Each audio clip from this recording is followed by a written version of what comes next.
My biggest memory from the whole experience and having meningococcal disease was actually waking up from a 10-day medically induced coma, and I woke up without legs, and that was an incredibly life-changing moment for me. My father spent a week or so trying to work out the best way to tell his son that he didn't have any feet.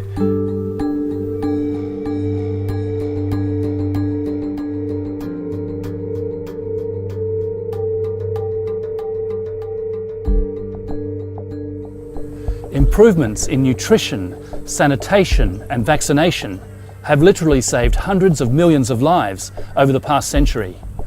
Immunisation is second only to clean water as a lifesaver. We immunise for two major reasons. Firstly, to directly protect children and adults against deadly diseases. And secondly, to prevent the transmission of infectious diseases so that the vulnerable, even the unvaccinated, can be protected, can be shielded by a circle of friends, by a chain of protection. But there's one weak link in the chain of protection, and that's adult immunisation. For example, fewer than 1 in 2 at-risk adults with chronic medical conditions are vaccinated against influenza and pneumococcus, and only about 10% of adults in developed countries have had a booster against whooping cough. So you may not think it's important, but you can infect someone else and they can infect someone else.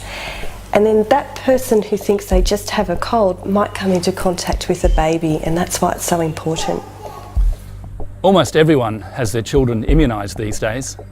We get reminders through the mail and incentives from the government to get our children vaccinated. But we are both ignorant and much less organised about adult immunisation. I really had no idea where this disease came from. I had not been in contact with anyone who was sick, so it was a real shock to us. Everyone was quite concerned about the fact that this had just happened so abruptly, and really no one had any idea where it came from or any more than that. Most people, when they think about serious infectious diseases, worry about the threat of death. But indeed, most people recover, and the main problem is long-term disability. And this is an issue that we have to pay much more attention to. Post-polio, also known as the late effects of polio, affects people who had polio about 30 to 40 years after the initial infection.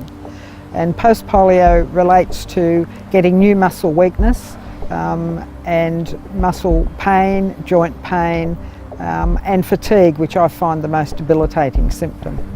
I think for me one of the hardest things was actually in rehabilitation and then first learning to use prosthetic legs. My parents were told that I would never walk, but my mother refused to believe that, and she organised a physiotherapist to work with me, and I put in lots of hours with him and learnt to walk with 2 full-length calipers. I remember the first time that I ever stood up on prosthetic legs was excruciatingly painful, and at that point I wasn't really sure whether it would always be painful or I would be a point where I would be able to walk completely without pain. Once I got over the initial rehabilitation and I just got on with life, went to school and university and whatever, in my 30s I suddenly realised that I was getting new problems, new weakness, and I found out that that was the late effects of polio. So it was quite a shock, and it's a shock for everybody who's had polio because they think they've put it behind them and they haven't. Of children who develop paralytic polio, about 3% will die. Polio, however, can occur in adults, and it's much more severe. If an adult gets polio, the chance of developing paralysis is more like 1 in 75, and the chance of dying is 30 to 50%. Therefore, for adults to be protected against polio is even more important than it is for children. The latest country to announce the elimination of polio is India. With a population of over 1 billion, that's an amazing achievement. We are now just so close to the worldwide elimination, which can mean eradication of polio. While we're winning the battle with polio, young people like Marty continue to contract meningococcal disease, particularly meningococcal B, for which vaccines have only recently been developed.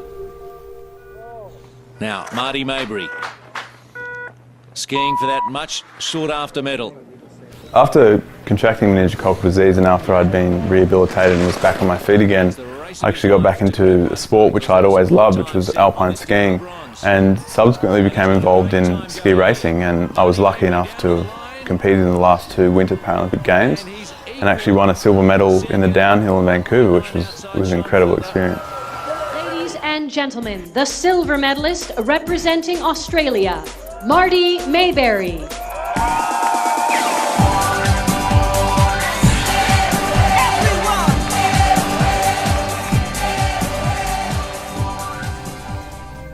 My mum was pregnant, 6 weeks pregnant, and there was a fire in the countryside of Comoda, which is where we all grew up, and she went to make sandwiches for the firemen, as they do, and there was a person there with German measles, and Mum knew she was pregnant, and she went to the doctor saying, I've been in contact with German measles, and but it was too late. She came out in spots pretty well that day.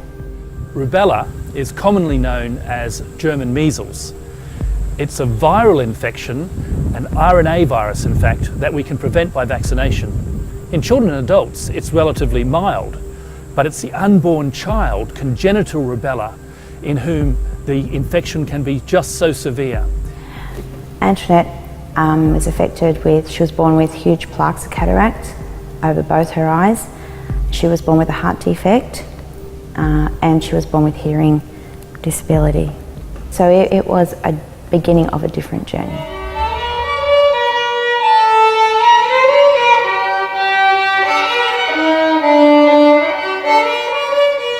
Antoinette, my sister, is divine. She's very special. She teaches us all tenacity and endurance and courage. I remember the day she had the nerves cut to her eyes at the Ione Hospital, and she cried. When she does cry, she cries from way down deep and biggest tears, and it's rare that she cries. But she really cried that day and said, I've lost my sight. And as grey as her world always was, we think, she was the sharpest pool shooter. She beat everyone at backgammon. She'd get a Rubik's Cube out in a minute. She's just like quite a switched on little thing. Which was your favourite game? Ooh, billiards. Did you win a lot at billiards? Yeah, I used to win a lot. She's like a tonic. Antoinette is a tonic. It's like you have a bad day, visit Antoinette. Then it's just like, oh my God, nothing's that hard. Nothing's hard. She just does it. It's just amazing. So no, she's an inspiration. Women planning to have a pregnancy need to prepare in many ways, including having a good diet and checking that they are immune to infectious diseases, especially rubella. You just don't know if you've had rubella in the past. It's not a typical childhood illness that you can remember or that your mother can remember. So it's important that you get immunised and that you be immunised before you get pregnant. There are some immunisations that are safe to give in pregnancy. These include tetanus and influenza vaccination. Indeed, it's a wise thing to give influenza vaccination because the severe complications of flu especially happen towards the end of pregnancy, when women can end up in intensive care and babies can be lost. And a recent recommendation in the United States to vaccinate pregnant women against whooping cough means that newborns can be much better protected.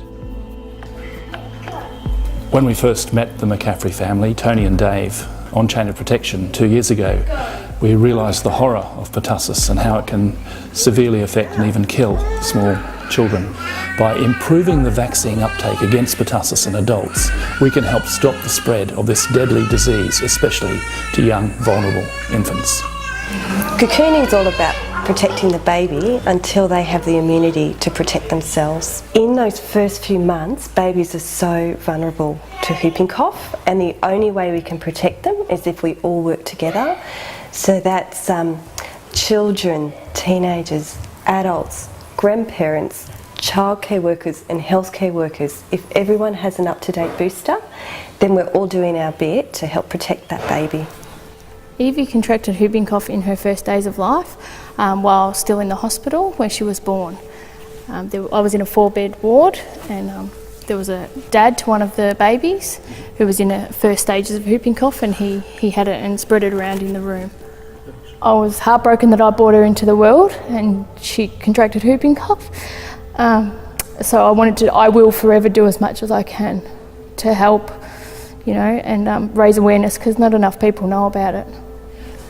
I know as a new parent that it can be really confrontational to ask people to have a booster. You really don't want to offend people. But I think if you can point them to a website such as Chain of Protection, so that they can understand just how dangerous whooping cough is for a baby, that they have no immunity until they can get at least 2 shots, that if everyone around them gets a booster, it will protect them. It's one of the best presents that they can give. The 2 most effective ways of preventing infectious diseases are clean water and immunisation. There are 3 things you really must do. Learn about immunisation, act on what you've learnt, and care for yourself and those around you. Get the facts and get the truth about immunisation. Immunisation is a lifelong responsibility, and the immunisation schedule protects you as a child, as a teenager, as an adult, and also in retirement. Get the complete immunisation schedule at chainofprotection.org. Take action. Go and visit your GP. Just because you've been vaccinated as a child doesn't mean you are covered as an adult. There are life-saving vaccinations that adults need to have.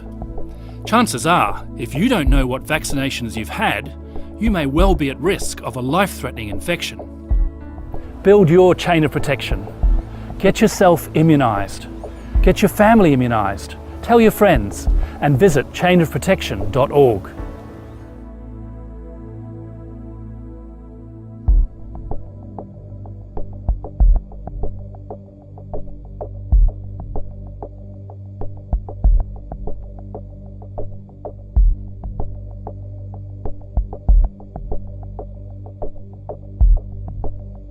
I immunise because I care.